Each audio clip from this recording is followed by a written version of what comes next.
ਸਾਰਿਆਂ ਨੂੰ ਗੁਰੂ ਨਾਨਕ ਦੀ ਫੁਲਵਾੜੀ ਦੇ ਵਿੱਚ ਜੀ ਆਇਆਂ ਨੂੰ ਵੈਲਕਮ। ਔਰ ਜਿਸ ਤਰੀਕੇ ਦੇ ਨਾਲ ਸਾਰੇ ਅਸੀਂ ਸਾਂਝ ਕਰਦੇ ਹਾਂ ਆਪਣੇ ਗੁਰੂ ਨਾਨਕ ਦੇ ਉਸ ਖਜ਼ਾਨੇ ਵਿੱਚੋਂ ਕੋਈ ਨਾ ਕੋਈ ਟੌਪਿਕ ਲੈ ਕੇ ਉਸ ਨੂੰ ਅਸੀਂ ਆਪਣੀ ਗੁਰੂ ਨਾਨਕ ਦੇ ਉਸ ਵਿਜ਼ਡਮ ਰਾਹੀਂ ਆਪਣੀ ਸਮਤ ਨੂੰ ਕੋਸ਼ਿਸ਼ ਕਰਦੇ ਹਾਂ ਕਿ ਕਿਸੇ ਹਿਸਾਬ ਨਾਲ ਸਾਨੂੰ ਵੀ ਸਮਝ ਪੈ ਜਾਏ ਔਰ ਅਸੀਂ ਵੀ ਸੱਚੇ ਮਾਰਗ ਚੱਲਦੇ ਹਾਂ। ਉਸਤਤ ਕਰੇ ਜਹਾਨ। ਅੱਜ ਦਾ ਜੋ ਸਾਡੇ ਵੀਰ, ਮੈਂ ਵੈਲਕਮ ਕਰਾਂਗਾ ਪਹਿਲੇ ਜਸਵਿੰਦਰ ਸਿੰਘ ਜੀ। ਵੀਰ ਜੀ ਸਾਡੇ ਕਾਨਪੁਰ ਤੋਂ ਸਾਡੇ ਨਾਲ ਸਾਂਝ ਕਰ ਰਹੇ ਹਨ। ਗੁਰਵਿੰਦਰ ਵੀਰ ਜੀ ਸਾਡੇ, ਉਹਨਾਂ ਦੇ ਸਹਿਯੋਗ ਦੇ ਨਾਲ ਤੁਹਾਨੂੰ ਜੀ ਆਇਆਂ ਨੂੰ ਵੀਰ ਜੀ। ਔਰ ਅੱਜ ਦਾ ਟੌਪਿਕ ਨਿਮਕ ਨਿਮਕ ਤੁਮ ਹੀ ਪ੍ਰਤਿਪਾਲਕ ਹਮ ਬਾਰਿਕ ਤੁਮਰੇ ਧਾਰੇ। ਹੁਣ ਉਹ ਪ੍ਰਤਿਪਾਲਕ ਹੈ ਜਿਸ ਸਾਜਨਹਾਰ ਦਾ ਕ੍ਰੀਏਟਰ, ਉਹ ही सब कुछ करने वाला है। उसे अंदर हुक्म अंदर सबको बाहर हुक्म ना कोई। आज साडे वीर साडे नाल प्रतिपालना दे ऊपर सांझ करनगे उस गुरबानी गुरु नानक दे उपदेशां विचों। ओवर टू यू वीर जसविंदर सिंह जी, तुहानू वेलकम है, जी आयां नू है। और वाहिगुरु मेहर करे असी दोनों आपस सारे मिल के गुरु नानक दे उस उपदेश के ऊपर सांझ कर सकिए। ओवर टू यू वीर जसविंदर सिंह जी फ्रॉम कानपुर। ਧੰਨਵਾਦ ਜੀ। ਸਭ ਤੋਂ ਪਹਿਲਾਂ ਸਾਰੀ ਸੰਗਤ ਨੂੰ ਮੈਂ ਫਿਰ ਇੱਕ ਵਾਰੀ ਫਤਿਹ ਨਾਲ ਸਾਰਿਆਂ ਦੇ ਨਾਲ ਫਿਰ ਇੱਕ ਵਾਰੀ ਸਾਂਝੀ ਕਰਦਾ ਜੀ। ਵਾਹਿਗੁਰੂ ਜੀ ਕਾ ਖਾਲਸਾ, ਵਾਹਿਗੁਰੂ ਜੀ ਕੀ ਫਤਿਹ। ਤੇ ਧੰਨਵਾਦੀ ਹਾਂ ਸਮੂਹ ਵੀਰਾਂ ਦੇ ਜਿਨ੍ਹਾਂ ਨੇ ਖੂਬਸੂਰਤ ਪਲੇਟਫਾਰਮ ਗੁਰਮੁਖਾਂ ਦਾ, ਗੁਰਸਿੱਖਾਂ ਦਾ ਬਖਸ਼ਿਸ਼ ਕੀਤਾ। ਤੇ ਆਓ ਗੁਰਬਾਣੀ ਦੀ ਵਿਚਾਰਤਾ ਜਿਸ ਵਿੱਚ ਮਨੁੱਖ ਨੂੰ ਸਮਝਾਇਆ ਦੱਸਿਆ ਹੈ ਕਿ ਅਸਲ ਵਿੱਚ ਪਰਮਾਤਮਾ ਦਾ ਮਿਲਾਪ ਕੀ ਹੈ, ਪਰਮਾਤਮਾ ਨਾਲ ਅਸੀਂ ਕਿਸ ਤਰ੍ਹਾਂ ਇਨਟਿਊਨ ਹੋ ਸਕਦੇ ਹਾਂ, ਇੱਕ ਮਿਕ ਹੋ ਸਕਦੇ ਹਾਂ। ਉਹ ਸਾਰੀ ਗੱਲ ਗੁਰਬਾਣੀ ਦੇ ਅੰਦਰ ਬੜੀ ਖੂਬਸੂਰਤੀ ਨਾਲ, ਗਹਿਰਾਈ ਨਾਲ ਗੁਰੂ ਪਾਤਸ਼ਾਹ ਜੀ ਨੇ ਸਾਨੂੰ ਸਮਝਾਈ ਹੈ। ਤੇ ਅੱਜ ਅਸੀਂ ਵਿਚਾਰ ਸਾਂਝੇ ਕਰਨ ਜਾ ਰਹੇ ਹਾਂ ਪ੍ਰਤਿਪਾਲਨਾ ਕੀ ਹੁੰਦੀ ਹੈ। ਤੇ ਗੁਰੂ ਪਾਤਸ਼ਾਹ ਜੀ ਦੇ ਜੋ ਪਾਵਨ ਬਚਨ ਹਨ, ਜਿਵੇਂ ਸੁਖਮਨੀ ਸਾਹਿਬ ਦੇ ਅੰਦਰ ਧੰਨ ਗੁਰੂ ਅਰਜਨ ਪਾਤਸ਼ਾਹ ਜੀ ਨੇ ਫਰਮਾਇਆ ਹੈ, ਸਤਿਗੁਰ ਸਿੱਖ ਕੀ ਕਰੈ ਪ੍ਰਤਪਾਲ, ਸੇਵਕ ਕੋ ਗੁਰ ਸਦਾ ਦਿਆਲ। ਇਹ ਅਸ਼ਟਪਦੀ ਦਾ ਇੱਕ ਪਦਾ ਹੈ 10 ਪੰਕਤੀਆਂ ਦਾ। ਅਗਰ ਅਸੀਂ ਇਸ ਨੂੰ ਧਿਆਨ ਨਾਲ ਸਮਝ ਲਈਏ, ਪੜ੍ਹ ਲਈਏ ਤੇ ਸਾਨੂੰ ਸਭ ਕਲੀਅਰ ਹੋ ਜਾਂਦਾ ਹੈ ਕਿ ਪ੍ਰਤਿਪਾਲਨਾ ਕੀ ਹੁੰਦੀ ਹੈ ਔਰ ਸਾਨੂੰ ਕਿਸ ਤਰ੍ਹਾਂ ਪਤਾ ਚੱਲੇਗਾ ਕਿ ਸਾਡੀ ਪ੍ਰਤਿਪਾਲਨਾ ਹੋ ਰਹੀ ਹੈ, ਕਿਸ ਤਰ੍ਹਾਂ ਅਸੀਂ ਅੱਗੇ ਵਧ ਰਹੇ ਹਾਂ, ਅਸੀਂ ਕਿੱਥੇ ਤੱਕ ਪਹੁੰਚ ਚੁੱਕੇ ਹਾਂ। ਜਿਸ ਤਰ੍ਹਾਂ ਸੜਕ ਦੇ ਕਿਨਾਰੇ ਮਾਈਲਸਟੋਨ ਲੱਗੇ ਹੁੰਦੇ ਹਨ, ਉਹ ਦੱਸਦੇ ਰਹਿਣ ਕਿ ਕਿਹੜਾ ਜਿਹੜਾ ਅਸੀਂ ਵੀ ਸਫ਼ਰ ਤੈਅ ਕਰ ਰਹੇ ਹਾਂ ਉਹ ਕਿਤਨਾ ਹੋ ਚੁੱਕਿਆ ਹੈ, ਕਿਤਨਾ ਰਹਿ ਗਿਆ ਹੈ। ਇਸੇ ਤਰ੍ਹਾਂ ਜਦੋਂ ਅਸੀਂ ਗੁਰਬਾਣੀ ਪੜ੍ਹਦੇ ਹਾਂ ਤੇ ਸਾਨੂੰ ਸਭ ਪਤਾ ਚੱਲਦਾ ਜਾਂਦਾ ਹੈ। ਇਹ ਗੱਲ ਵੱਖਰੀ ਹੈ ਕਿ ਅਸੀਂ ਉਸਨੂੰ ਐਕਸੈਪਟ ਕਰਦੇ ਹਾਂ ਕਿ ਨਹੀਂ ਕਰਦੇ ਹਾਂ, ਪਰ ਸਾਡੀ ਆਤਮਾ, ਸਾਡਾ ਮਨ ਜਾਣਦਾ ਅਸੀਂ ਕਿੱਥੇ ਖਲੋਤੇ ਹਾਂ। ਤੇ ਇਸ ਤਰੀਕੇ ਨਾਲ ਆਪਣੇ ਆਪ ਨੂੰ ਡਾਇਗਨੋਸ ਅਗਰ ਅਸੀਂ ਕਰਨਾ ਚਾਹੀਏ ਤੇ ਗੁਰਬਾਣੀ ਨੂੰ ਪੜ੍ਹ ਕੇ ਅਸੀਂ ਕਰ ਸਕਦੇ ਹਾਂ। ਸੋ ਆਸ ਕਰਦਾ ਕਿ ਅਸੀਂ ਇਸ ਬਾਣੀ ਨੂੰ ਬਿਲਕੁਲ ਇਸੇ ਤਰ੍ਹਾਂ ਸਮਝਣ, ਪੜ੍ਹਨਾ ਹੈ ਕਿ ਜਿਸ ਤਰ੍ਹਾਂ ਗੁਰਬਾਣੀ ਹੈ। ਤੇ ਨਾ ਕੋਈ ਜਸਵਿੰਦਰ ਸਿੰਘ ਹੈ ਇੱਥੇ ਤੇ ਨਾ ਯੌਲ ਹੈ, ਗੁਰਬਾਣੀ ਔਰ ਅਸੀਂ ਬਸ, ਔਰ ਕੋਈ ਤੀਸਰਾ ਬੰਦਾ ਵਿੱਚ ਨਹੀਂ ਹੈ। ਗੁਰੂ ਸਾਹਿਬ ਦਾ ਉਪਦੇਸ਼ ਹੈ ਤੇ ਸ਼ਬਦ ਗੁਰੂ ਸੁਰਤ ਤੋਂ ਨੇਲਾ, ਸ਼ਬਦ ਗੁਰੂ ਦਾ ਗਿਆਨ ਚੱਲਣਾ ਤੇ ਸਾਡੀ ਸੁਰਤ ਹੈ ਉਸ ਨੂੰ ਚੇਲਾ ਬਣ ਕੇ ਸੁਣਨਾ। ਸੋ ਕਹਿੰਦੇ ਹਨ ਸਤਿਗੁਰ ਸਿੱਖ ਕੀ ਕਰੈ ਪ੍ਰਤਪਾਲ। ਵਿਚਾਰ ਕਰ ਰਹੇ ਸੀ ਪ੍ਰਤਪਾਲਨਾ। ਪ੍ਰਤ ਦੇ ਵਿੱਚ ਪਹਿਲਾ ਸ਼ਬਦ ਹੈ ਜੀ ਪ੍ਰਤ। ਪ੍ਰਤ ਦਾ ਮਤਲਬ ਹੁੰਦਾ ਹੈ ਪ੍ਰਤੀ, ਹਰੇਕ ਨੂੰ, ਪ੍ਰਤੇਕ ਨੂੰ। ਤੇ ਪ੍ਰਤਪਾਲਨਾ, ਤੇ ਪ੍ਰਤਪਾਲਨਾ ਦਾ ਅਰਥ ਇਹ ਬਣਦਾ ਹੈ ਕਿ ਜਿਹੜੀ ਸ਼ਖਸੀਅਤ, ਜੋ ਤਾਕਤ, ਜੋ ਸ਼ਕਤੀ ਪ੍ਰਤੀ ਬੰਦੇ ਨੂੰ ਪ੍ਰਤੀ ਪਲ ਪਾਲੇ, ਉਸਨੂੰ ਅਸੀਂ ਕਹਾਂਗੇ ਪ੍ਰਤਪਾਲਕ। ਤੇ ਗੁਰਬਾਣੀ ਦੇ ਵਿੱਚ ਇਹ ਦੋਨੋਂ ਪ੍ਰਮਾਣ ਸਾਨੂੰ ਮਿਲ ਵੀ ਜਾਣਗੇ। ਜਿਵੇਂ ਵੀਰ ਜੀ ਨੇ ਹੁਣੇ ਆਰੰਭਤਾ ਵਿੱਚ ਹੀ ਕਿਹਾ ਸੀ, ਤੇ ਉਹ ਪੰਕਤੀ ਵੀ ਗੁਰੂ ਅਰਜਨ ਪਾਤਸ਼ਾਹ ਜੀ ਦੀ ਉਚਾਰਨ ਕੀਤੀ ਹੋਈ ਹੈ, ਤੁਮ ਦਾਤੇ ਠਾਕੁਰ ਪ੍ਰਤਪਾਲਕ, ਨਾਇਕ ਖਸਮ ਹਮਾਰੇ। ਤੁਸੀਂ ਦਾਤੇ ਹੋ, ਠਾकुर ਹੋ, ਪ੍ਰਤਪਾਲਕ ਹੋ। ਤੇ ਅੱਗੇ ਫਿਰ ਦੱਸਿਆ ਕਿ ਪ੍ਰਤਪਾਲਕ ਕੈਸੇ ਹੋ। ਨਿਮਖ ਨਿਮਖ ਤੁਮ ਹੀ ਪ੍ਰਤਪਾਲੋ, ਮਤਲਬ ਪ੍ਰਤੀ ਪਲ ਤੁਸੀਂ ਪਾਲ ਰਹੇ ਹੋ। ਨਿਮਖ ਨਿਮਖ, ਈਚ ਐਂਡ ਐਵਰੀ ਮੂਮੈਂਟ ਤੁਸੀਂ ਸਾਨੂੰ ਪਾਲ ਰਹੇ ਹੋ, ਸੰਭਾਲ ਰਹੇ ਹੋ। ਤੇ ਦੂਜੀ ਗੱਲ ਆਂਦੀ ਹੈ, ਹਰ ਵਿਅਕਤੀ ਨੂੰ ਸੰਭਾਲ ਰਿਹਾ ਪਰਮਾਤਮਾ। ਤਾਂ ਹੀ ਬਾਣੀ ਚ ਪੜ੍ਹਦੇ ਹਾਂ, ਜੀ ਸਗਲ ਕੋ ਦੇ ਦਾਨ। ਉਹ ਸਾਰਿਆਂ ਨੂੰ ਸੰਭਾਲਦਾ ਹੈ, ਸਾਰਿਆਂ ਨੂੰ ਪਾਲਦਾ ਹੈ। ਤੇ ਇਸ ਤਰ੍ਹਾਂ ਅਗਰ ਅਸੀਂ ਦੇਖਾਂਗੇ ਤੇ ਇਸ ਡੈਫੀਨੇਸ਼ਨ ਵਿੱਚ ਇੱਕ ਪਰਮਾਤਮਾ ਆਏਗਾ ਔਰ ਇੱਕ ਗੁਰੂ। ਇਹ ਦੋ ਸ਼ਖਸੀਅਤਾਂ ਹੀ ਆਣਗੀਆਂ ਜੋ ਸਾਰਿਆਂ ਨੂੰ ਪ੍ਰਤੀ ਪਲ ਪਾਲਦੀਆਂ ਹਨ, ਪਾਲਣ ਵਾਸਤੇ ਤਿਆਰ ਹਨ। ਹੁਣ ਇੱਕ ਤੇ ਹੈ ਸਾਡਾ ਤਨ, ਸਾਡੀ ਬਾਡੀ, ਸਾਡਾ ਸਰੀਰ। ਇਸ ਦੀ ਪ੍ਰਤਪਾਲਨਾ ਪਰਮਾਤਮਾ ਕਰਦਾ ਹੈ, ਜਾਂ ਅਸੀਂ ਦੂਜੇ ਸ਼ਬਦਾਂ ਵਿੱਚ ਕਹਿ ਸਕਦੇ ਹਾਂ ਜੀ ਪ੍ਰਕਿਰਤੀ ਕਰਦੀ ਹੈ, ਮਦਰ ਨੇਚਰ ਕਰਦੀ ਹੈ, ਜਾਂ ਇਸ ਤਰ੍ਹਾਂ ਕਹਿ ਸਕਦੇ ਹਾਂ ਕਿ ਪ੍ਰਕਿਰਤੀ ਦੁਆਰਾ ਪਰਮਾਤਮਾ ਕਰਦਾ ਹੈ। ਗੱਲ ਇੱਕ ਹੀ ਹੈ, ਸ਼ਬਦਾਂ ਦਾ ਥੋੜਾ ਜਿਹਾ ਫਰਕ ਹੈ। ਤੇ ਪ੍ਰਤਪਾਲਨਾ ਸਾਡੇ ਤਨ ਦੀ ਕਰਦੀ ਹੈ ਪ੍ਰਕਿਰਤੀ। ਜਿਵੇਂ ਹੀ ਅਸੀਂ ਮਾਂ ਦੇ ਗਰਭ ਵਿੱਚ ਆਉਂਦੇ ਹਾਂ, ਪਰਮਾਤਮਾ ਸਾਡੀ ਪ੍ਰਤਪਾਲਨਾ ਸ਼ੁਰੂ ਕਰ ਦਿੰਦਾ ਹੈ। ਸਤਿਗੁਰਾਂ ਦੇ ਬਚਨ ਹਨ, ਪ੍ਰਤਪਾਲ ਮਾਤਾ ਉਦਰ ਰਾਖੈ, ਲਗਨ ਦੇਤ ਨਾ ਸੇਕ। ਔਰ ਵੀ ਬਚਨ ਹਨ, ਮਾਤਾ ਕੇ ਉਦਰ ਮੈਂ ਪ੍ਰਤਪਾਲ ਕਰੇ, ਸੋ ਕਿਉ ਮਨੋ ਵਿਸਾਰੀ ਹੈ। ਫਿਰ ਉਹ ਮਾਂ ਦੇ ਪੇਟ ਵਿੱਚ ਵੀ ਪਾਲਦਾ ਹੈ, ਤੇ ਉਸ ਤੋਂ ਬਾਅਦ ਪ੍ਰਤਪਾਲ ਮਾਤਾ ਉਦਰ ਰਾਖੈ, ਲਗਨ ਦੇਤ ਨਾ ਸੇਕ, ਸੋਈ ਸੁਆਮੀ ਇਹਾਂ ਰਾਖੈ, ਬੂਝ ਬੁੱਧ ਵਿਵੇਕ। ਜਨਮ ਤੋਂ ਬਾਅਦ ਵੀ ਉਹ ਸਾਡੀ ਪ੍ਰਤਪਾਲਨਾ ਕਰਦਾ ਆ ਰਿਹਾ, ਕਰਦਾ ਰਹਿੰਦਾ ਹੈ। ਸੋ ਪਾਰ ਬ੍ਰਹਮ ਕਰੇ ਪ੍ਰਤਪਾਲਾ। ਹੁਣ ਸਾਡਾ ਸਰੀਰ ਸਾਨੂੰ ਦਿਸਦਾ ਹੈ, ਲੋਕਾਂ ਨੂੰ ਵੀ ਦਿਸਦਾ ਹੈ, ਸਾਰੇ ਜਗਤ ਨੂੰ ਦਿਸਦਾ ਹੈ ਕਿ ਉਹ ਵੱਧ ਰਿਹਾ। ਬਚਪਨ ਤੋਂ ਜਵਾਨੀ, ਜਵਾਨੀ ਤੋਂ ਬੁਢੇਪਾ, ਇਹ ਪ੍ਰਮਾਤਮਾ ਦੀ ਪ੍ਰਤਪਾਲਨਾ ਦਾ ਹੀ ਨਤੀਜਾ ਹੈ ਜੋ ਬੱਚਾ ਜਵਾਨ ਤੇ ਜਵਾਨ ਬਜ਼ੁਰਗ ਹੁੰਦਾ ਹੈ। ਕੋਈ ਬੱਚਾ ਆਪਣੇ ਆਪ ਜਵਾਨ ਨਹੀਂ ਹੁੰਦਾ, ਕੋਈ ਜਵਾਨ ਆਪਣੇ ਆਪ ਬਜ਼ੁਰਗ ਨਹੀਂ ਹੁੰਦਾ। ਇਹ ਸਵਤः ਨਹੀਂ ਹੁੰਦਾ, ਪਰਮਾਤਮਾ ਕਰ ਰਿਹਾ, ਆਪਣੇ ਆਪ ਨਹੀਂ ਹੈ। ਤੇ ਪਰਮਾਤਮਾ ਕਰ ਰਿਹਾ ਹੈ, ਤੇ ਇਸ ਦੇ ਵਿੱਚ ਅਸੀਂ ਦੇਖਦੇ ਹਾਂ ਕਿ ਸਾਡੇ ਸਰੀਰ ਦੀ ਜੋ ਬਨਾਵਟ ਹੈ ਉਹ ਬਦਲ ਜਾਂਦੀ ਹੈ। ਤੇ ਅਸੀਂ ਆਪਣੇ ਸਰੀਰ ਨੂੰ ਜਦੋਂ ਦੇਖਦੇ ਹਾਂ ਕਿ ਵਜਨ ਵੱਧ ਗਿਆ, ਆਕਾਰ ਵੱਧ ਗਿਆ, ਰੰਗ ਵੀ ਕਈ ਵਾਰੀ ਬਦਲ ਜਾਂਦਾ ਹੈ, ਤੇ ਇਹ ਹੋ ਗਈ ਪ੍ਰਮਾਤਮਾ ਦੁਆਰਾ ਕੀਤੀ ਗਈ ਪ੍ਰਤਪਾਲਨਾ। ਸਤਿਗੁਰਾਂ ਦੇ ਬਚਨ ਹਨ, ਮਹਾਰਾਜ ਫਰਮਾਉਂਦੇ ਹਨ, ਬਾਰਕ ਤੇ ਬਿਰਧ ਭਇਆ ਉਹਨਾਂ ਸੋ ਹੋਇਆ। ਬੱਚਾ ਸੀ, ਬਿਰਧ ਹੋ ਗਿਆ, ਜਵਾਨ ਹੋ ਗਿਆ। ਇਹ ਸਭ ਸਾਡੇ ਸਾਹਮਣੇ ਹੈ। ਹੁਣ ਇਸਨੂੰ ਇਸ ਤਰੀਕੇ ਵੀ ਕਹਿ ਸਕਦੇ ਹਾਂ ਕਿ ਇਹ ਆਪਣੇ ਆਪ ਹੋ ਗਿਆ, ਕਿਉਂਕਿ ਅਸੀਂ ਤੇ ਕੀਤਾ ਨਹੀਂ।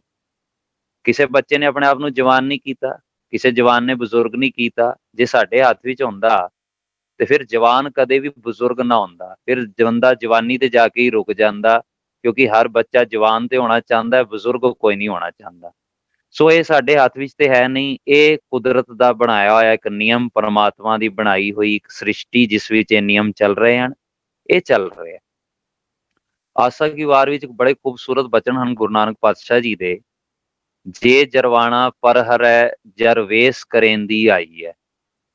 ਜਰਵਾਣਾ ਮਤਲਬ ਹੁੰਦਾ ਹੈ ਜੀ ਤਾਕਤਵਰ, ਜਿਸ ਦੇ ਕੋਲ ਬੜੀ ਅਥਾਰਟੀ, ਪਾਵਰ ਹੋਵੇ, ਬੜਾ ਮਾਈਟੀ ਬੰਦਾ ਹੋਵੇ, ਸ਼ਕਤੀਸ਼ਾਲੀ ਹੋਵੇ। ਤੇ ਉਹ ਅਗਰ ਚਾਹੇ ਕਿ ਮੈਨੂੰ ਬੁਢੇਪਾ ਨਾ ਆਏ, ਮੈਂ ਬੁੱਢਾ ਬਜ਼ੁਰਗ ਨਾ ਹੋਵਾਂ, ਤੇ ਮਹਾਰਾਜ ਕਹਿੰਦੇ ਨੇ ਅਗਰ ਉਹ ਰੋਕਣ ਦੀ ਕੋਸ਼ਿਸ਼ ਵੀ ਕਰੇਗਾ ਨਾ, ਤਾਂ ਵੀ ਬੁਢੇਪਾ ਵੇਸ ਕਰਦਾ ਕਰਦਾ ਕਰਦਾ ਆ ਹੀ ਜਾਏਗਾ। ਇੱਕ ਬਾਲ ਚਿੱਟਾ ਹੋਏਗਾ, 2 ਹੋਣਗੇ, 3 ਹੋਣਗੇ, ਇੱਕ ਦਿਨ ਸਾਰੇ ਬਾਲ ਚਿੱਟੇ ਸਫੇਦ ਹੋ ਹੀ ਜਾਣਗੇ। ਪਰ ਅਸੀਂ ਇੱਥੇ ਵੀ ਇੱਕ ਗੱਲ ਧਿਆਨ ਦੇਣ ਵਾਲੀ ਹੈ, ਅਸੀਂ ਬੁਢੇਪੇ ਨੂੰ ਤੇ ਨਹੀਂ ਰੋਕ ਪਾਉਂਦੇ, ਪਰ ਅਸੀਂ ਬੁਢੇਪੇ ਨੂੰ ਛੁਪਾਉਣ ਵਾਸਤੇ ਕੋਈ ਸਾਧਨ ਬਣਾ ਲਏ ਹਨ, ਜਿਵੇਂ ਕਲਫ ਹੈ, ਡਾਈ ਹੈ, ਕਲਰ ਹੈ। ਤੇ ਅਸੀਂ ਉਸ ਨੂੰ ਲਗਾ ਕੇ ਨਾ ਸੋਚਦੇ ਹਾਂ ਕਿ ਸ਼ਾਇਦ ਅਸੀਂ ਬੁਢੇਪੇ ਨੂੰ ਢੱਕ ਲਿਆ, ਪਰ ਉਹ ਇੱਕ ਤਰੀਕੇ ਨਾਲ ਢਕਿਆ ਹੀ ਹੈ। ਬੁਢੇਪਾ ਤੇ ਅੰਦਰ ਆ ਚੁੱਕਿਆ ਹੈ। ਸਾਨੂੰ ਆਪਣੇ ਆਪ ਨੂੰ ਪਤਾ ਹੈ ਕਿ ਅਸੀਂ ਕਿਤਨੇ ਪੁਰਾਣੇ ਹੋ ਚੁੱਕੇ ਹਾਂ। ਤਾਈਓ ਇੰਗਲਿਸ਼ ਵਾਲਿਆਂ ਨੇ ਬੜਾ ਅੱਛਾ ਸ਼ਬਦ ਰੱਖਿਆ, ਜਦੋਂ ਵੀ ਉਹ ਕਿਸੇ ਨੂੰ ਉਮਰ ਪੁੱਛਦੇ ਹਨ ਨਾ, ਤੇ ਆਪਣੇ ਨਾਲ 올ਡ ਜ਼ਰੂਰ ਲਗਾਉਂਦੇ ਹਨ, ਜੀ 25 ਈਅਰਸ 올ਡ ਜਾਂ 80 ਈਅਰਸ 올ਡ। ਅਸੀਂ 80 ਸਾਲ ਪੁਰਾਣੇ, ਤੇ ਅਸੀਂ ਤੇ ਦਿਨ ਬ ਦਿਨ ਪੁਰਾਣੇ ਹੁੰਦੇ ਹੀ ਜਾ ਰਹੇ ਹਾਂ। 올ਡ ਸਾਡੇ ਨਾਮ ਦੇ ਨਾਲ, ਉਮਰ ਦੇ ਨਾਲ ਲੱਗਦਾ ਜਾ ਰਿਹਾ, ਪਰ ਅਸੀਂ ਆਪਣੇ ਆਪ ਨੂੰ ਕਈ ਵਾਰੀ 올ਡ ਮੰਨਦੇ ਨਹੀਂ। ਸਰੀਰ ਸਾਡਾ, ਸਰੀਰ ਦੀ ਆਵਾਜ਼ ਦੇਖ ਲਓ, ਮੋਢੇ ਤੇ ਕੰਧੇ ਤੇ ਝੁਕਿਆ ਹੋਇਆ ਪੋਤਰਾ ਦੱਸ ਦਿੰਦਾ ਹੈ ਕਿ ਇਹ ਬੰਦਾ ਹੁਣ ਡੈਡੀ ਨਹੀਂ ਹੈ, ਇਹ ਗ੍ਰੈਂਡ ਪਾ ਹੈ, ਇਹ ਦਾਦਾ ਬਣ ਚੁੱਕਿਆ ਹੈ। ਪਰ ਅਸੀਂ ਬਾਹਰੀ ਤੌਰ ਤੇ ਕਲਫ ਲਗਾ ਕੇ ਇਹ ਸੋਚਦੇ ਹਾਂ ਕਿ ਸ਼ਾਇਦ ਨਹੀਂ, ਲੋਕ ਸੋਚਣਗੇ ਇਹ ਪੋਤਰਾ ਨਹੀਂ, ਸਾਡਾ ਬੇਟਾ ਹੈ। ਤੇ ਮੈਂ ਇਸ ਤੇ ਇੱਕ ਹਮੇਸ਼ਾ ਇੱਕ ਉਦਾਹਰਣ ਦਿੰਦਾ ਹੁੰਦਾ ਕਿ ਜਿਸ ਤਰ੍ਹਾਂ ਨਾ ਕੋਈ ਮੋਟਰਸਾਈਕਲ ਜਾਂ ਗੱਡੀ 50,000 ਕਿਲੋਮੀਟਰ ਚੱਲ ਚੁੱਕੀ ਹੋਵੇ ਤੇ ਉਸਨੇ ਮਾਲਕ ਨੇ ਗੱਡੀ ਵੇਚਣੀ ਹੋਵੇ ਤੇ ਉਹ ਕੀ ਕਰਦਾ, ਉਹਦਾ ਨਾ ਪਿੱਛੇ ਕਰਾ ਦਿੰਦਾ ਹੈ, ਤਾਂ ਕਿ ਦੇਖਣ ਵਾਲੇ ਨੂੰ ਲੱਗੇ ਕਿ ਗੱਡੀ ਜਿਹੜੀ ਹੈ ਨਾ ਜੇ ਬਸ 20,000 ਕਿਲੋਮੀਟਰ ਹੀ ਚਲੀ ਹੈ। ਪਰ ਜਿਹੜੇ ਐਕਸਪਰਟ ਮਕੈਨਿਕ ਹੁੰਦੇ ਹਨ ਜਾਂ ਜਿਨ੍ਹਾਂ ਨੂੰ ਗੱਡੀਆਂ ਦੀ ਬੜੀ ਸੂਝ-ਬੂਝ ਹੁੰਦੀ ਹੈ, ਉਹ ਜਿਵੇਂ ਗੱਡੀ ਸਟਾਰਟ ਹੁੰਦੀ ਹੈ ਨਾ ਤੇ ਗੱਡੀ ਦੇ ਇੰਜਨ ਦੀ ਆਵਾਜ਼ ਸੁਣ ਕੇ ਹੀ ਦੱਸ ਦਿੰਦੇ ਹਨ ਕਿ ਮੀਟਰ ਪਿੱਛੇ ਕੀਤਾ ਹੋਇਆ ਹੈ, ਵੈਸੇ ਗੱਡੀ ਜਿਹੜੀ ਹੈ ਨਾ 50,000 ਕਿਲੋਮੀਟਰ ਚੱਲ ਚੁੱਕੀ ਹੈ। ਬਸ ਇੱਕ ਕਲਰ ਕਰਨਾ, ਡਾਈ ਕਰਨਾ ਇਵੇਂ ਹੀ ਹੈ, ਮੀਟਰ ਪਿੱਛੇ ਕਰਨਾ। ਸਾਡੀ ਆਵਾਜ਼ ਤੋਂ ਪਤਾ ਚੱਲ ਜਾਂਦਾ ਹੈ ਕਿ ਸਾਡੀ ਉਮਰ ਕਿਹੜੀ ਹੈ, ਅਸੀਂ ਬਜ਼ੁਰਗ ਹੋ ਚੁੱਕੇ ਹਾਂ, ਸਾਡੇ ਉੱਤੇ ਬੁਢੇਪਾ ਆ ਚੁੱਕਿਆ ਹੈ। ਬਸ ਉਹ ਗੱਡੀ ਦਾ ਮੀਟਰ ਪਿੱਛੇ ਕਰਕੇ ਆਪਣੇ ਮਨ ਨੂੰ ਤਸੱਲੀ ਦੇ ਰਹੇ ਹਾਂ। ਸੋ ਮਹਾਰਾਜ ਕਹਿੰਦੇ ਹਨ ਕਿ ਜੇ ਬੰਦਾ ਕੋਈ ਕੋਸ਼ਿਸ਼ ਕਰੇ ਵੀ, ਜੇ ਜਰਵਾਣਾ ਪਰ ਹਰੈ ਜਰ ਵੇਸ ਕਰੇਂਦੀ ਆਈ ਹੈ, ਫਿਰ ਉਹ ਵੇਸ ਕਰਦੀ ਕਰਦੀ ਬੁਢੇਪੇ ਵਾਲੀ ਅਵਸਥਾ ਆ ਹੀ ਜਾਂਦੀ ਹੈ। ਹੁਣ ਤਨ ਦੀ ਪ੍ਰਤਿਪਾਦਨਾ ਤੇ ਸਾਡੇ ਸਾਹਮਣੇ ਦਿਸੀ ਰਹੀ ਹੈ, ਇਸ ਵਿੱਚ ਸਾਰੇ ਸ਼ਾਮਲ ਹਨ। ਕਈ ਸੱਜਣ ਇਹ ਵੀ ਸੋਚਣਗੇ ਕਿ ਮਾਤਾ ਪਿਤਾ ਰਹਿ ਗਏ, ਨਹੀਂ, ਮਾਤਾ ਪਿਤਾ ਵੀ ਹਨ, ਉਹ ਵੀ ਪ੍ਰਕਿਰਤੀ ਪ੍ਰਦੱਤ ਪਰਮਾਤਮਾ ਦੇ ਦਿੱਤੇ ਹੋਏ ਹਨ। ਮਾਏ ਬਾਪ ਪੁੱਤਰ ਸਭ ਹਰ ਕੇ ਕੀਏ, ਸਭਨਾ ਕੋ ਸੰਬੰਧ ਹਰ ਕਰ ਦੀਏ। ਪਰਮਾਤਮਾ ਹੀ ਪਾਲ ਰਿਹਾ ਉਹਨਾਂ ਦੁਆਰਾ, ਚਾਹੇ ਉਹ ਬਿਰਧ ਪਿਆ ਉੱਪਰ ਸਾਖ ਸੈਨ ਮੁਖ ਅਪਿਆਓ ਬੈਠ ਕੋ ਦੈਨ ਵਾਲੀ ਪੰਕਤੀ ਦੇ ਵਿੱਚ ਆਣ। ਸਾਨੂੰ ਉਹਨਾਂ ਨੇ ਜੋ ਵੀ ਦਿੱਤਾ ਉਹ ਪ੍ਰਤਿਪਾਲਨਾ ਦੇ ਅਧੀਨ ਹੀ ਆਏਗਾ। ਹੁਣ ਤਨ ਦੀ ਪ੍ਰਤਿਪਾਲਨਾ ਤੇ ਸਾਰੀ ਦੁਨੀਆ ਦੇ ਲੋਕਾਂ ਦੀ ਪ੍ਰਕਿਰਤੀ ਕਰ ਰਹੀ ਹੈ, ਔਰ ਕੋਈ ਚਾਹੇ ਵੀ ਤਾਂ ਵੀ ਉਹ ਰੋਕ ਨਹੀਂ ਸਕਦਾ। ਇਸ ਗੱਲ ਨੂੰ ਥੋੜਾ ਧਿਆਨ ਦੇਈਏ। ਤਨ ਜਿਹੜਾ ਹੈ ਉਹ ਜਵਾਨ ਹੋਏਗਾ, ਜੋ ਜਿੰਦਾ ਰਹੇਗਾ ਉਹ ਬਜ਼ੁਰਗੀ ਵੱਲ ਵੀ ਜਾਏਗਾ, ਤੀਨ ਅਵਸਥਾ ਵਿੱਚ ਉਹਨੂੰ ਨਿਕਲਣਾ ਪੈਣਾ ਜੋ ਟਿਕਿਆ ਰਹੇਗਾ। ਪਰ ਇੱਕ ਚੀਜ਼ ਹੈ, ਹੁਣ ਆਂਦੀ ਹੈ ਮਨ ਦੀ ਗੱਲ। ਮਨ ਦੀ ਪ੍ਰਤਿਪਾਲਨਾ ਇਹ ਪਰਮਾਤਮਾ ਨੇ ਇਹ ਜੋ ਜ਼ਿੰਮਾ ਦਿੱਤਾ ਹੈ, ਇਹ ਦਿੱਤਾ ਹੈ ਗੁਰੂ ਨੂੰ। ਜਦੋਂ ਅਸੀਂ ਇਹ ਸ਼ਬਦ ਪੜ੍ਹਦੇ ਹਾਂ, ਸਤਿਗੁਰ ਸਿੱਖ ਕੀ ਕਰੈ ਪ੍ਰਤਪਾਲ, ਤੇ ਇੱਥੇ ਮਨ ਦੀ ਪ੍ਰਤਿਪਾਲਨਾ ਦੀ ਗੱਲ ਹੋ ਰਹੀ ਹੈ, ਤਨ ਦੀ ਨਹੀਂ। ਕਿਉਂਕਿ ਸਤਿਗੁਰ ਹੈ ਸ਼ਬਦ ਗਿਆਨ, ਤੇ ਸਿੱਖ ਹੋ ਗਈ ਸਾਡੀ ਸੁਰਤ ਮਨ। ਹੁਣ ਮਨ ਦੀ ਪ੍ਰਤਿਪਾਲਨਾ ਇਹ ਹਰ ਬੰਦੇ ਨੂੰ ਪਰਮਾਤਮਾ ਨੇ ਇੱਕ ਖੁੱਲ੍ਹ ਦਿੱਤੀ ਹੋਈ ਹੈ। ਅਗਰ ਉਹ ਚਾਹੇ ਤੇ ਆਪਣੀ ਪ੍ਰਤਿਪਾਲਨਾ ਕਰਵਾ ਸਕਦਾ ਹੈ, ਅਗਰ ਨਾ ਚਾਹੇ ਤੇ ਨਹੀਂ ਕਰਵਾ ਸਕਦਾ। ਗੁਰਬਾਣੀ ਨੂੰ ਜਦੋਂ ਅਸੀਂ ਧਿਆਨ ਨਾਲ ਪੜਾਂਗੇ, ਪੰਕਤੀਆਂ ਵੀ ਸਾਡੇ ਸਾਹਮਣੇ ਆਣਗੀਆਂ। ਚੇਤਨਾ ਹੈ ਤੋ ਚੇਤ ਲੈ, ਨਿਸ ਦਿਨ ਮੈਂ ਪ੍ਰਾਨੀ। ਇੱਥੇ ਕੰਡੀਸ਼ਨ ਲਗਾ ਦਿੱਤੀ ਹੈ, ਜੇ ਤੂੰ ਚਾਹੇ, ਮਤਲਬ ਇਫ ਯੂ ਵਾਂਟ, ਅਗਰ ਤੂੰ ਚਾਹੁੰਦਾ ਹੈ ਤਾਂ, ਨਹੀਂ ਤੇ ਤੇਰੀ ਮਰਜ਼ੀ ਹੈ। ਬੰਦੇ ਦੀ ਮਰਜ਼ੀ ਹੈ। ਭਗਤ ਕਬੀਰ ਜੀ ਨੇ ਵੀ ਫਰਮਾਇਆ, ਭਾਵੇਂ ਜੀਤ ਕੇ ਭਾਵੇਂ ਹਾਰ। ਭਾਵੇਂ ਕਿਉਂ ਲਗਾਇਆ? ਕਿ ਬੰਦਾ ਚਾਹੇ ਤੇ ਜਿੱਤ ਵੀ ਸਕਦਾ ਹੈ, ਹਾਰ ਵੀ ਸਕਦਾ ਹੈ। ਹੁਣ ਹੁੰਦਾ ਇਹ ਹੈ ਕਿ ਤਨ ਦੀ ਪ੍ਰਤਿਪਾਲਨਾ ਤੇ ਆਪਣੇ ਆਪ ਹੋ ਰਹੀ ਹੈ, ਤੇ ਕਈ ਵਾਰੀ ਤਨ ਤੇ ਵੱਡਾ ਹੋ ਜਾਂਦਾ ਹੈ, ਮਨ ਛੋਟਾ ਹੀ ਰਹਿ ਜਾਂਦਾ ਹੈ। ਮਨ ਉੱਥੇ ਹੀ ਖੜਾ ਹੁੰਦਾ ਹੈ, ਬਿਲਕੁਲ ਬਚਪਨੇ ਵਿੱਚ। ਤੇ ਇਹ ਵੀ ਮੈਂ ਸ਼ੁਰੂ ਵਿੱਚ ਅਰਜ਼ ਕੀਤਾ ਸੀ ਕਿ ਸਾਡੇ ਕੰਮਾਂ ਤੋਂ, ਸਾਡੀ ਕਰਨੀ ਤੋਂ, ਲਾਈਫ ਸਟਾਈਲ ਤੋਂ ਪਤਾ ਚੱਲ ਜਾਣਾ ਹੈ। ਜਿਵੇਂ ਸਾਡੇ ਸਰੀਰ ਨੂੰ ਦੇਖ ਕੇ ਪਤਾ ਚੱਲ ਜਾਂਦਾ ਹੈ, ਸਾਡੀ ਆਵਾਜ਼ ਨੂੰ ਸੁਣ ਕੇ ਪਤਾ ਚੱਲ ਜਾਂਦਾ ਹੈ ਕਿ ਇੰਜਨ ਕਿਤਨਾ ਪੁਰਾਣਾ ਹੋ ਗਿਆ ਹੈ। ਤੇ ਇਸੇ ਤਰੀਕੇ ਸਾਡੇ ਕੀਤੇ ਗਏ ਕੰਮ, ਸਾਡਾ ਵਿਵਹਾਰ, ਸਮਾਜ ਨਾਲ ਵਰਤਾਰਾ, ਕਿਸ ਤਰ੍ਹਾਂ ਡੀਲ ਕਰ ਰਹੇ ਹਾਂ, ਇਹ ਸਭ ਤੋਂ ਪਤਾ ਚੱਲ ਜਾਂਦਾ ਹੈ ਕਿ ਸਾਡੇ ਮਨ ਦੀ ਵੀ ਉਮਰ ਕਿਹੜੀ ਵਾਲੀ ਹੈ। ਕਈ ਵਾਰੀ ਉਮਰ ਹੁੰਦੀ ਹੈ 80 ਸਾਲ ਵਾਲੀ, ਪਰ ਸੋਚ ਬਚਕਾਨੀ ਹੁੰਦੀ ਹੈ। ਨਿੱਕੀਆਂ ਨਿੱਕੀਆਂ ਗੱਲਾਂ ਦੇ ਉੱਤੇ ਲੜਾਈ, ਛੋਟੀਆਂ ਛੋਟੀਆਂ ਗੱਲਾਂ ਦੇ ਉੱਤੇ ਰੁੱਸ ਜਾਣਾ, ਉਹ ਬਿਲਕੁਲ ਚਾਈਲਡਿਸ਼ ਐਕਟ ਹੁੰਦਾ ਹੈ, ਬਚਕਾਨੀ ਹਰਕਤ। ਇਸ ਦਾ ਮਤਲਬ ਕੀ ਹੈ ਕਿ ਤਨ ਤੇ ਵੱਡਾ ਹੋ ਗਿਆ ਹੈ, ਮਨ ਅਜੇ ਤੱਕ ਬੱਚਾ ਹੀ ਹੈ। ਤੇ ਐਸੇ ਮਨੁੱਖ ਦੇ ਵਿੱਚ ਜਿਵੇਂ ਸੈਲਫ ਡਾਇਗਨੋਸਿਸ ਅਸੀਂ ਕਰਾਂਗੇ, ਗੁਰਬਾਣੀ ਨੂੰ ਪੜਾਂਗੇ, ਤੇ ਸਾਨੂੰ ਸਭ ਪਤਾ ਚੱਲ ਜਾਣਾ ਕਿ ਸਾਡੀ ਅਜੇ ਪ੍ਰਤਿਪਾਲਨਾ ਹੋਈ ਨਹੀਂ। ਤੇ ਹੋਈ ਕਿਉਂ ਨਹੀਂ? ਕਿਉਂਕਿ ਅਸੀਂ ਕਰਾਈ ਨਹੀਂ। ਚੇਤਨਾ ਹੈ ਤੋ ਚੇਤ ਲੈ, ਕੰਡੀਸ਼ਨ ਤੇ ਸਾਡੇ ਹੱਥ ਵਿੱਚ ਹੈ ਨਾ, ਅਸੀਂ ਚਾਹੀਏ ਤੇ ਹੋਏਗੀ, ਨਹੀਂ ਤੇ ਨਹੀਂ ਹੋਏਗੀ। ਹੁਣ ਇੱਕ ਪਾਸੇ ਤਨ ਜਿਹੜਾ ਹੈ ਸਮਾਂ ਲੰਘਦਾ ਜਾ ਰਿਹਾ ਹੈ, ਵੱਡਾ ਹੋ ਰਿਹਾ ਹੈ, ਬਜ਼ੁਰਗ ਹੋ ਰਿਹਾ ਹੈ, ਔਰ ਆਖਿਰਕਾਰ ਸਮਾਪਤ ਹੋ ਜਾਂਦਾ ਹੈ, ਖਤਮ ਹੋ ਜਾਂਦਾ ਹੈ। ਬੱਚੇ ਨੂੰ ਦੇਖੋ, ਉਸਦੇ ਕੋਲ ਖਿਡੌਣੇ ਹਨ, ਉਸਦੇ ਕੋਲ ਮਿੱਟੀ ਦੇ ਖਿਡੌਣੇ ਹਨ। ਵੱਡਾ ਬੰਦਾ ਹੈ, ਉਸਦੇ ਕੋਲ ਵੀ ਖਿਡੌਣੇ ਹਨ। ਉਸਦੇ ਕੋਲ ਖਿਡੌਣੇ ਕਿਹੜੇ ਹਨ? ਮਿੱਟੀ ਦੇ ਪੁਤਲੇ। ਪਤੀ ਪਤਨੀ, ਮਾਤਾ ਪਿਤਾ, ਦੋਸਤ, ਇਹਨਾਂ ਨੂੰ ਉਹ ਖਿਡੌਣਿਆਂ ਦੀ ਤਰ੍ਹਾਂ ਯੂਜ਼ ਕਰ ਰਿਹਾ ਹੈ। ਬੱਚਾ ਖਿਡੌਣਿਆਂ ਨਾਲ ਖੇਲਦਾ ਹੈ, ਮਿੱਟੀ ਦੇ ਖਿਡੌਣਿਆਂ ਨਾਲ, ਵੱਡਾ ਬੰਦਾ ਮਿੱਟੀ ਦੇ ਪੁਤਲਿਆਂ ਦੇ ਖਿਡੌਣਿਆਂ ਨਾਲ ਖੇਲਦਾ ਹੈ, ਬੱਚਾ ਟੋਏ ਨਾਲ ਖੇਲਦਾ ਹੈ ਤੇ ਵੱਡਾ ਬੰਦਾ ਕੀ ਕਰਦਾ ਹੈ, ਜੋਏ ਨਾਲ, ਇੰਜੋਏ ਨਾਲ, ਕਿ ਮੇਰਾ ਜੋਏ ਮੇਰਾ ਇੰਜੋਏ ਜਿਹੜਾ ਹੈ ਉਹ ਪਹਿਲੇ ਹੈ।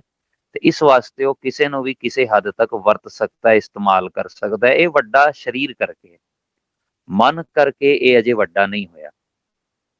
ਹੁਣ ਇੱਕ ਭੁਲੇਖਾ ਅਸੀਂ ਇਹ ਵੀ ਸੋਚਦੇ ਹਾਂ ਜੀ ਬੰਦਾ ਵੱਡਾ ਹੋਏਗਾ ਤੇ ਸੁਧਰ ਜਾਏਗਾ। ਕਈ ਵਾਰੀ ਇਹ ਗੱਲ ਸੁਣਨੀ ਚਾਹੁੰਦੀ ਹੈ ਨਾ, ਇਹ ਜੀ ਦੇਖੋ ਹੁਣ ਜਵਾਨ ਹੈ, ਇਸ ਦਾ ਵਿਆਹ ਕਰਾ ਦਿਓ ਤੇ ਸੁਧਰ ਜਾਏਗਾ।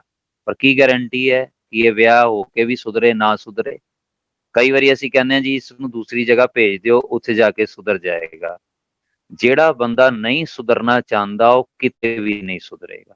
ਦੇਸ਼ ਛੋੜ ਪਰਦੇਸੈ ਧਾਇਆ, ਪੰਚ ਚੰਡਾਲ ਨਾਲੇ ਲੈ ਆਇਆ। ਉਹ ਜਿੱਥੇ ਦੇਸ਼ ਛੱਡ ਕੇ ਵਿਦੇਸ਼ ਵੀ ਚਲਾ ਜਾਏ, ਪੰਚ ਚੰਡਾਲ ਨਾਲ ਹੀ ਲੈ ਕੇ ਜਾਏਗਾ। ਭਾਵੇਂ ਉਹ ਜੰਗਲ ਵਿੱਚ ਚਲਾ ਜਾਏ, ਹਿਮਾਲਿਆ 'ਚ ਚਲਾ ਜਾਏ, ਅਸਥਾਨ ਬਦਲਣ ਨਾਲ ਮਨ ਦੀ ਸਟੇਟ ਆਫ ਮਾਈਂਡ ਚੇਂਜ ਨਹੀਂ ਹੁੰਦੀ, ਇੱਕ। ਔਰ ਦੂਸਰੀ ਗੱਲ, ਉਮਰ ਦੇ ਨਾਲ ਵੀ ਨਹੀਂ ਬਦਲਦੀ। ਕਿਆ ਗੱਭਰੂ ਕਿਆ ਬਿਰਧ ਹੈ, ਮਨਮੁਖ ਤ੍ਰਿਸ਼ਨਾ ਭੁੱਖ ਨਾ ਜਾਏ। ਜਵਾਨ ਵੀ ਤ੍ਰਿਸ਼ਨਾ ਵਿੱਚ ਸੀ, ਜਦੋਂ ਉਹ ਬਿਰਧ ਹੋ ਗਿਆ ਤਾਂ ਵੀ ਤ੍ਰਿਸ਼ਨਾ ਵਿੱਚ ਹੀ ਸੀ। ਕੀ ਬਜ਼ੁਰਗ ਹੋ ਕੇ ਉਹਦੀ ਤ੍ਰਿਸ਼ਨਾ ਰੱਜ ਗਈ? ਨਹੀਂ ਰੱਜੀ। ਸੋ ਮੈਚਿਓਰਿਟੀ ਜਿਹੜੀ ਹੈ ਉਹ ਏਜ ਦੇ ਨਾਲ ਨਹੀਂ ਆਉਂਦੀ। ਇਹ ਗੱਲ ਤੇ ਸ਼ੇਖ ਸਾਦੀ ਵੀ ਕਿਹਾ ਕਰਦੇ ਸਨ, ਜਿਨ੍ਹਾਂ ਦਾ ਬੜਾ ਪ੍ਰਚਲਿਤ ਕਥਨ ਹੈ, ਕਈਆਂ ਨੂੰ ਜ਼ਬਾਨੀ ਯਾਦ ਵੀ ਹੋਣਾ ਹੈ, ਬਜ਼ੁਰਗੀ ਬਾ ਅਕਲ ਅਸਤ ਨਾ ਕੇ ਬਾਸਾਲ, ਤਵੰਗਰੀ ਬਾ ਦਿਲ ਅਸਤ ਨਾ ਕੇ ਬਾਮਾਲ। ਉਹ ਪਰਸ਼ੀਅਨ ਵਿੱਚ ਲਿਖਦੇ ਸਨ ਕਿ ਬਜ਼ੁਰਗ ਜਿਹੜੀ ਹੈ ਅਕਲ ਨਾਲ, ਸਿਆਣਪ ਨਾਲ ਆਉਂਦੀ ਹੈ, ਸਮਝਦਾਰੀ ਨਾਲ ਹੁੰਦੀ ਹੈ। ਬਜ਼ੁਰਗੀ ਦਾ ਰਿਸ਼ਤਾ ਜਿਹੜਾ ਹੈ ਉਹ ਸਿਆਣਪ ਨਾਲ ਹੈ, ਨਾ ਕਿ ਸਾਲਾਂ ਨਾਲ। ਕਈ ਵਾਰੀ ਬਾਲ ਚਿੱਟੇ ਹੋ ਜਾਂਦੇ ਹਨ, ਖਿਆਲ ਕਾਲੇ ਹੀ ਰਹਿੰਦੇ ਹਨ। ਤੇ ਬਾਲ ਚਿੱਟੇ ਹੋਣ ਦਾ ਮਤਲਬ ਇਹ ਨਹੀਂ ਹੈ ਕਿ ਬਾਲ ਚਿੱਟੇ ਹਨ ਤੇ ਖਿਆਲ ਵੀ ਚਿੱਟੇ ਹੋ ਗਏ ਹੋਣਗੇ। ਖਿਆਲ ਅਜੇ ਵੀ ਕਾਲੇ ਰੱਖੇ ਜਾ ਸਕਦੇ ਹਨ, ਅੰਤ ਤੱਕ ਕਾਲੇ ਰੱਖੇ ਜਾ ਸਕਦੇ ਹਨ। ਸਿਰ ਕੰਪਿਓ ਪਗ ਡਗਮਗੇ, ਨੈਣ ਜੋਤ ਤੇ ਹੀਨ, ਕਹੋ ਨਾਨਕ ਇਹ ਬਿਦ ਪਈ ਤਊ ਨਾ ਹਰ ਰਸ ਲੀਨ। ਇਤਨੀ ਬੁਰੀ ਹਾਲਤ ਵਿੱਚ ਵੀ ਬੰਦਾ ਅਜੇ ਵੀ ਰਸ ਵਿੱਚ ਰੱਬ ਦੇ ਲੀਨ ਨਹੀਂ ਹੈ, ਜਦਕਿ ਬਿਲਕੁਲ ਮਰਨ ਦੇ ਇਨ ਪੁਆਇੰਟ ਆਫ ਡੈਥ ਹੈ, ਮਰਨ ਦੇ ਕਿਨਾਰੇ ਹੈ, ਸਿਰ ਕੰਬਦਾ ਹੈ, ਪੈਰ ਡਗਮਗਾਉਂਦੇ ਹਨ। ਤੇ ਉਹ ਸਹੀ ਕਹਿੰਦੇ ਹਨ ਕਿ ਬਜ਼ੁਰਗੀ ਜਿਹੜੀ ਹੈ ਉਹ ਸਾਲਾਂ ਨਾਲ ਨਹੀਂ, ਸਿਆਣਪ ਨਾਲ ਹੁੰਦੀ ਹੈ। ਹੁਣ ਗੁਰੂ ਘਰ ਦੇ ਵਿੱਚ ਜਦੋਂ ਅਸੀਂ ਇਤਿਹਾਸ ਪੜ੍ਹਦੇ ਹਾਂ, 5.5 ਸਾਲ ਦੀ ਉਮਰ ਹੈ ਧੰਨ ਗੁਰੂ ਹਰਕ੍ਰਿਸ਼ਨ ਸਾਹਿਬ ਮਹਾਰਾਜ ਦੀ, ਪਰ ਉਹਨਾਂ ਦਾ ਗਿਆਨ ਦੇਖੋ, ਉਹਨਾਂ ਦੀ ਕਰਨੀ ਦੇਖੋ। ਵੱਡੇ ਵੱਡੇ ਪੰਡਿਤ ਵਿਦਵਾਨ ਵੀ ਆ ਕੇ ਦੰਡਵਤ ਪ੍ਰਣਾਮ ਕਰਦੇ ਹਨ। ਔਰ ਦੂਜੇ ਪਾਸੇ ਉਮਰ ਦਾ ਤਕਾਜ਼ਾ ਨਹੀਂ ਹੈ, ਕੋਈ ਵੀ ਉਮਰ ਹੋਵੇ, ਗੁਰੂ ਸਾਹਿਬ ਪ੍ਰਤਪਾਲਨਾ ਕਰਨ ਵਾਸਤੇ ਤਿਆਰ ਹਨ, ਚਾਹੇ ਉਹ ਬਾਬਾ ਅਮਰਦਾਸ ਜੀ 62 ਸਾਲ ਦੀ ਉਮਰ ਵਿੱਚ ਆ ਜਾਣ। ਜਦਕਿ ਦੁਨੀਆ ਕਹਿੰਦੀ ਹੈ, ਔਰ ਗੁਰਬਾਣੀ ਵਿੱਚ ਵੀ ਆਉਂਦਾ, 60 ਕੇ ਬੁਢੇਪਾ ਆਵੇ, 70 ਕਾ ਮਤਹੀਣ, 80 ਕਾ ਵਿਵਹਾਰ ਨਾ ਪਾਵੇ। 70 ਸਾਲ ਦਾ ਬੰਦਾ ਤੇ ਮਤਹੀਣ ਹੋ ਜਾਂਦਾ ਹੈ, ਪਰ 72 ਸਾਲ ਦੀ ਉਮਰ ਵਿੱਚ ਗੁਰੂ ਅਮਰਦਾਸ ਜੀ, ਬਾਬਾ ਅਮਰਦਾਸ ਜੀ ਤੋਂ ਗੁਰੂ ਅਮਰਦਾਸ ਜੀ ਬਣਦੇ। 120 ਸਾਲ ਦੇ ਬਾਬਾ ਬੁੱਢਾ ਜੀ ਹਨ, ਪਰ ਉਹ ਤੇ ਸਰੀਰ ਕਰਕੇ 120 ਸਾਲ ਦੇ ਹਨ। ਬੁੱਢਾ ਜੀ ਤੇ ਉਹ ਜਨਮ ਤੋਂ ਹੀ ਆਪਣਾ ਪਹਿਲੇ ਹੀ ਹੋ ਗਏ ਸਨ। ਜਦੋਂ ਛੋਟੀ ਜਿਹੀ ਉਮਰ ਵਿੱਚ ਆ ਕੇ ਉਹਨਾਂ ਨੇ ਇੰਨੀ ਵੱਡੀ ਗੱਲ ਪੁੱਛੀ, ਤਾਂ ਹੀ ਉਹ ਪਤਾ ਚੱਲ ਗਏ ਸਨ। ਤੇ ਗੁਰੂ ਸਾਹਿਬ ਨੇ ਕਿਹਾ ਸੀ, ਤੂੰ ਹੈ ਤੇ ਬੱਚਾ, ਗੱਲਾਂ ਬੁੱਢਿਆਂ ਵਾਲੀਆਂ ਕਰਦਾ। ਤੇ ਕਾਰਨ ਕੀ ਹੈ ਕਿ ਸਰੀਰ ਵੱਡਾ ਹੋ ਜਾਂਦਾ ਹੈ, ਮਨ ਕਈ ਵਾਰੀ ਛੋਟਾ ਰਹਿ ਜਾਂਦਾ ਹੈ। ਤੇ ਮੈਂ ਫਿਰ ਅਰਜ਼ ਕਰਾਂ, ਮਨ ਇਸ ਲਈ ਛੋਟਾ ਹੋ ਜਾਂਦਾ ਹੈ ਕਿਉਂਕਿ ਅਸੀਂ ਮਨ ਨੂੰ ਵੱਡਾ ਹੋਣ ਦੇਣਾ ਨਹੀਂ ਚਾਹੁੰਦੇ। ਜੇ ਅਸੀਂ ਗੁਰੂ ਦੇ ਕੋਲ ਆ ਜਾਈਏ ਤੇ ਗੁਰੂ ਜਿਸ ਉਮਰ ਵਿੱਚ ਵੀ ਅਸੀਂ ਆਵਾਂਗੇ, ਪ੍ਰਤਪਾਲਨਾ ਕਰਨ ਵਾਸਤੇ ਤਿਆਰ ਬੈਠੇ ਹਨ। ਤੇ ਗੁਰੂ ਪਾਤਸ਼ਾਹ ਜੀ ਫਰਮਾਉਂਦੇ ਹਨ, ਅਗਰ ਸਿੱਖ ਆ ਜਾਏ ਗੁਰੂ ਕੋਲ ਤੇ ਗੁਰੂ ਉਸਦੀ ਕਰੇਗਾ ਫਿਰ ਪ੍ਰਤਪਾਲਨਾ। ਸਤਿਗੁਰ ਸਿੱਖ ਕੀ ਕਰੈ ਪ੍ਰਤਪਾਲ। ਤੇ ਪ੍ਰਤਪਾਲਨਾ ਫਿਰ ਉਸਦੇ ਜੀਵਨ ਵਿੱਚ ਦਿਸੇਗੀ ਕਿ ਉਹਦੀ ਗਰੋਥ ਕਿਤਨੀ ਹੋ ਚੁੱਕੀ ਹੈ ਔਰ ਕਿੱਥੇ ਉਹਨੇ ਪਹੁੰਚਣਾ ਹੈ। ਇਹ ਸਭ ਦਿਸਣਾ ਸ਼ੁਰੂ ਹੋ ਜਾਏਗਾ। ਅਗਲੀ ਪੰਕਤੀ 'ਚ ਮਹਾਰਾਜ ਫਰਮਾਉਂਦੇ ਹਨ, ਸੇਵਕ ਕੋ ਗੁਰ ਸਦਾ ਦਿਆਲ। ਤੇ ਉਹ ਜਿਹੜਾ ਸਿੱਖ ਹੋਏਗਾ, ਤੇ ਸਿੱਖੀ ਵਿੱਚ ਸੇਵਕੀ ਵੀ ਚਾਹੀਦੀ ਹੈ। ਤਾਂ ਹੀ ਸ਼ਬਦ ਜੁੜਿਆ ਨਾ, ਸਿੱਖੀ ਸੇਵਕੀ, ਸੇਵਾ ਕਰੇ ਸੋ ਚਾਕਰ ਹੋਏ। ਸਿੱਖ ਦਾ ਮਤਲਬ ਜੇ ਆਖਰੀ ਅਰਥ ਅਸੀਂ ਕਰਦੇ ਹਾਂ, ਥੋੜਾ ਜਿਹਾ ਇਹ ਵੀ ਵਿਚਾਰ ਲਈਏ, ਆਖਰੀ ਅਰਥ ਤੇ ਇਸਦਾ ਹੀ ਬਣਦਾ ਜੀ ਸ਼ਿਸ਼, ਡਿਸਾਈਪਲ, ਸਿਕਸ਼ਾਰਥੀ, ਸਟੂਡੈਂਟ, ਸਾਰਾ ਕੁਝ ਦਾ ਸਮਾਵੇਸ਼ ਵਿੱਚ ਇਹ ਸ਼ਾਮਲ ਹੈ। ਹੁਣ ਸਿੱਖ ਦਾ ਅਰਥ ਹੋ ਗਿਆ ਜੋ ਕੁਝ ਸਿੱਖ ਚੁੱਕਿਆ ਔਰ ਸਿੱਖ ਰਿਹਾ ਔਰ ਸਿੱਖਦਾ ਜਾਏਗਾ। ਇਹ ਨਹੀਂ ਕਿ ਬੰਦਾ 80 ਸਾਲ ਵਿੱਚ ਕਹੇ ਮੈਂ ਅਜੇ ਸਿੱਖ ਹੀ ਰਿਹਾ। ਕੁਛ ਤੇ ਸਿਖਾਇਆ ਹੋਣਾ ਚਾਹੀਦਾ ਹੈ ਨਾ। ਅਗਰ ਕੋਈ ਕਿਸੇ ਸਕੂਲ ਦਾ ਵੀ ਕੋਈ ਬੱਚਾ ਹੁੰਦਾ ਹੈ ਤੇ ਅਸੀਂ ਉਸਨੂੰ ਇਹ ਤੇ ਪੁੱਛਦੇ ਹਾਂ ਕਿਹੜੀ ਕਲਾਸ ਵਿੱਚ ਪੜ੍ਹਨਾ ਹੈ, ਕਿਹੜੇ ਸਟੈਂਡਰਡ ਵਿੱਚ ਹੈ, ਜਾਂ ਉਹ ਹਰ ਵਾਰੀ ਇਹੀ ਕਹੇਗਾ ਮੈਂ ਮੇਰਾ ਹੁਣੇ ਹੁਣੇ ਐਡਮਿਸ਼ਨ ਹੋਇਆ। ਇਹ ਤੇ ਫਿਰ ਆਪਣੇ ਆਪ ਨੂੰ ਬਚਾਉਣ ਵਾਸਤੇ ਡਿਫੈਂਸਿਵ ਐਕਸਕਿਊਜ਼ਸ ਹਨ। ਨਹੀਂ, ਸਿੱਖ ਦਾ ਅਰਥ ਹੈ ਕਿ ਜਿਸਨੇ ਕੁਝ ਸਿੱਖ ਲਿਆ ਔਰ ਸਿੱਖ ਰਿਹਾ ਹੈ ਔਰ ਸਿੱਖਦਾ ਜਾਏਗਾ ਔਰ ਰਹੇਗਾ ਗੁਰੂ ਦੇ ਭਾਣੇ ਵਿੱਚ, ਗੁਰਮਤ ਦੇ ਦਾਇਰੇ ਵਿੱਚ, ਪ੍ਰਤਪਾਲਨਾ ਗੁਰੂ ਕੋਲੋਂ ਕਰਵਾ ਰਿਹਾ ਹੈ। ਜਿਵੇਂ ਜਵਾਨ ਹੈ ਉਹ ਵੀ ਦਿਸਦਾ ਹੈ, ਬਜ਼ੁਰਗ ਹੈ ਉਹ ਵੀ ਦਿਸਦਾ ਹੈ। ਇਸੇ ਤਰ੍ਹਾਂ ਸਿੱਖ ਦੇ ਅੰਦਰ ਕਿਹੜੀ ਕਿਹੜੀ ਤਬਦੀਲੀ, ਚੇਂਜਸ ਆ ਗਏ ਨੇ, ਉਹ ਬਾਕੀ ਸਾਰੇ ਸ਼ਬਦ ਚ ਗੁਰੂ ਸਾਹਿਬ ਨੇ ਫਰਮਾਇਆ।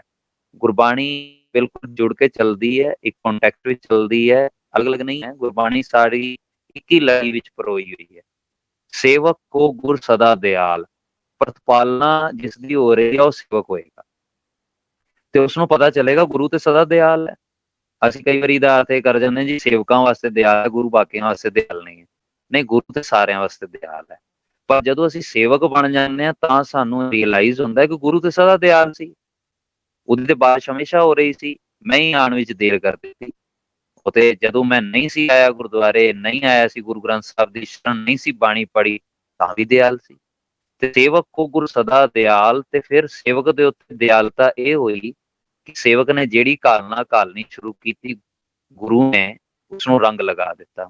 ਸਿੱਖ ਕੀ ਗੁਰ ਦੁਰਮਤ ਮਲ ਹਿਰੈ, ਸਿੱਖ ਦੀ ਸਾਡੇ ਮਨ ਦੇ ਅੰਦਰ ਜੋ ਵੀ ਦੁਰਮਤ ਸੀ, ਦੁਰਮਤ ਮਨ ਦੇ ਅੰਦਰ ਹੀ ਹੁੰਦੀ ਹੈ, ਜੋ ਈਵਲ ਮਾਈਂਡਡਨੈਸ ਭਰੀ ਹੋਈ ਸੀ, ਭੈੜੀ ਮਤ ਸੀ, ਕੁਚੱਜੀ ਮਤ ਸੀ। ਸਿੱਖ ਕੀ ਗੁਰ ਦੁਰਮਤ ਮਲ ਹਿਰੈ, ਗੁਰੂ ਜਿਹੜਾ ਉਹ ਦੁਰਮਤ ਮਲ ਨੂੰ ਛੁਪਾ ਲੈਂਦਾ।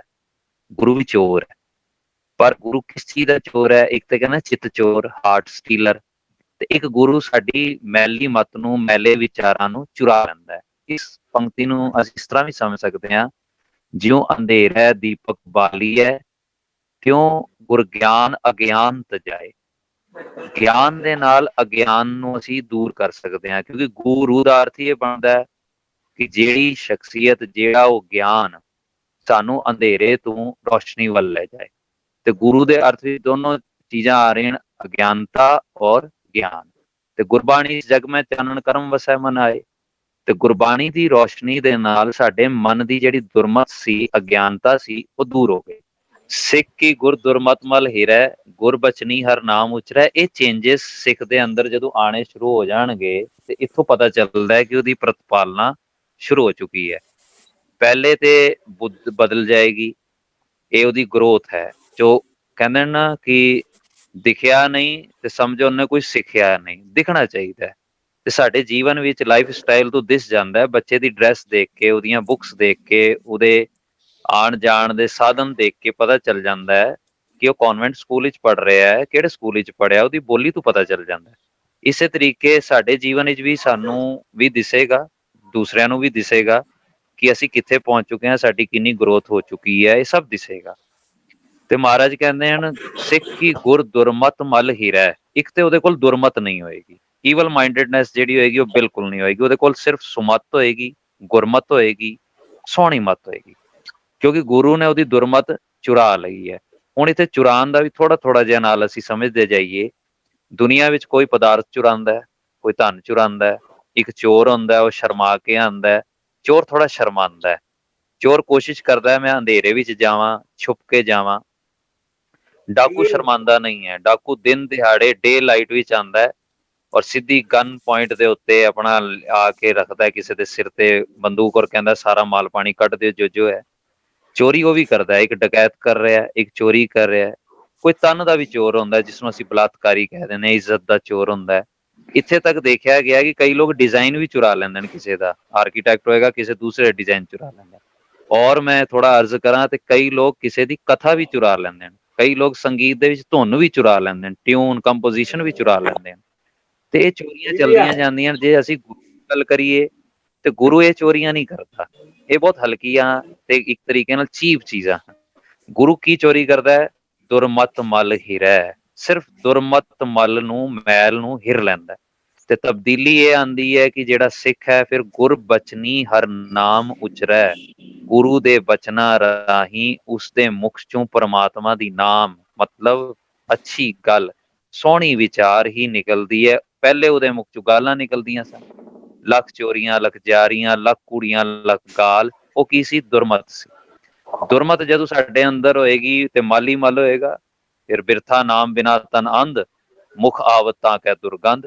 ਮੁਖ ਚੋਂ ਦੁਰਗੰਧ ਹੀ ਨਿਕਲਣੀ ਸੀ, ਵਿਕਾਰਾਂ ਭਰੀਆਂ ਅਸ਼ਲੀਲ ਬੋਲ ਨਿਕਲਣੇ ਸਨ, ਸਾਡੀ ਜਿਹੜੀ ਲੈਂਗੁਏਜ ਸੀ ਐਬਿਊਸਿਵ ਹੋਣੀ ਸੀ ਤੇ ਵਲਗਰ ਹੋਣੀ ਸੀ।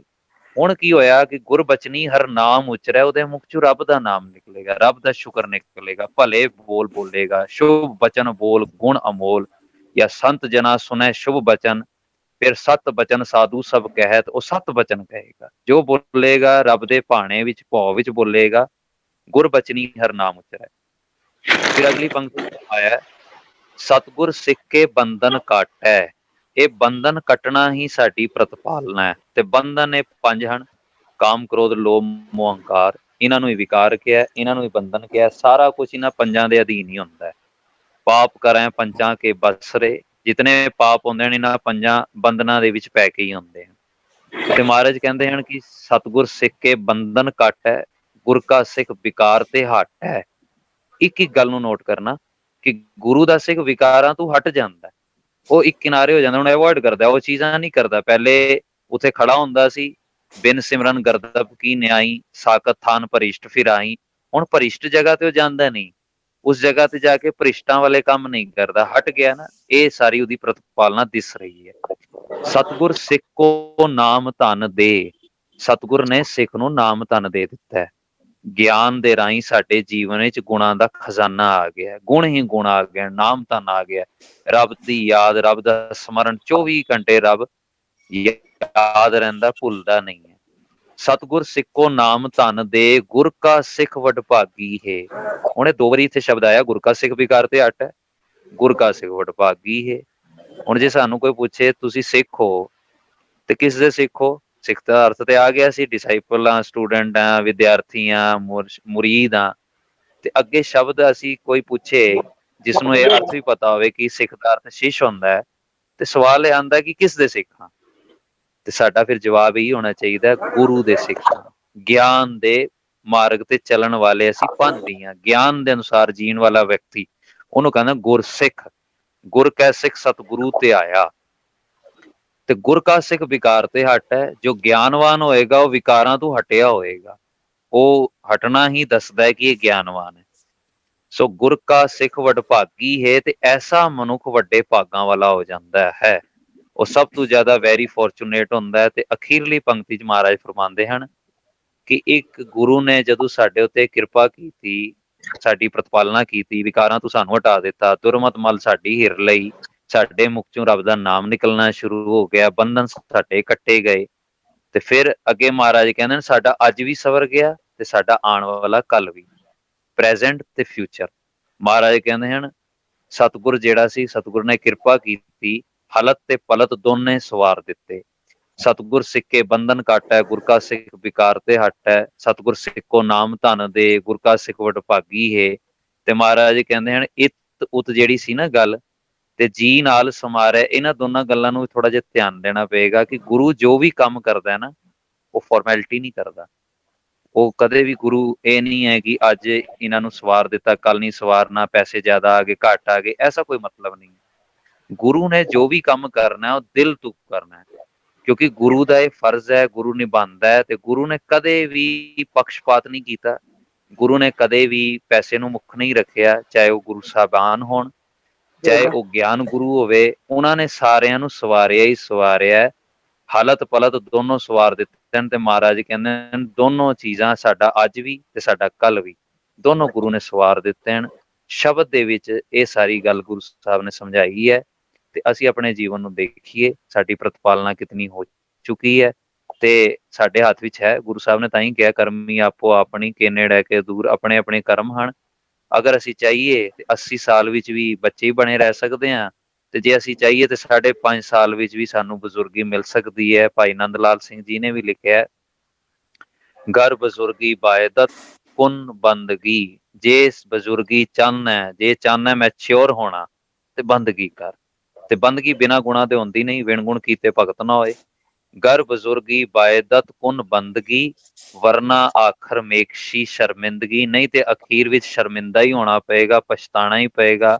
ਧੰਨ ਗੁਰੂ ਰਾਮਦਾਸ ਜੀ ਮਹਾਰਾਜ ਨੇ ਦੋਨੋਂ ਅਵਸਥਾਵਾਂ ਦਾ ਜ਼ਿਕਰ ਕਰ ਦਿੱਤਾ ਹੈ।